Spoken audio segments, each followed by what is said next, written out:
C'est un ancien bâtiment industriel. Alors il y a un hangar et puis alors vraisemblablement d'anciens bureaux, je suppose, dans lesquels les anciens utilisateurs des lieux ont mis des tonneaux qu'ils ont transformés en brûle-tout. Et point de vue chauffage, ils peuvent se débrouiller quand ils trouvent du bois. Par contre, pour le reste, sanitaire, chauffage, sanitaire, électricité, là c'est la cata. C'est vraiment une situation critique. C'est une situation vraiment très critique, oui. En plus qu'il y a des femmes et des enfants. Et qu'il y a des femmes et des enfants en très, très bas âge. Il y a des familles que je suis ici depuis plus de 5 ans, que j'ai rencontrées la première fois à la gare du Nord et puis qui se sont retrouvées à la porte d'Anderlecht l'an dernier.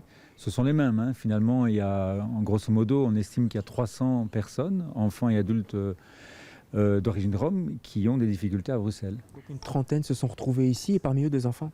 Une trentaine, une bonne moitié d'enfants. Comme souvent, les enfants, le nombre d'enfants est un peu supérieur au nombre d'adultes. Et c'est ici le même cas. Des enfants qui vivent depuis plusieurs mois dans des conditions tout à fait indécentes, sans eau, sans gaz, sans électricité.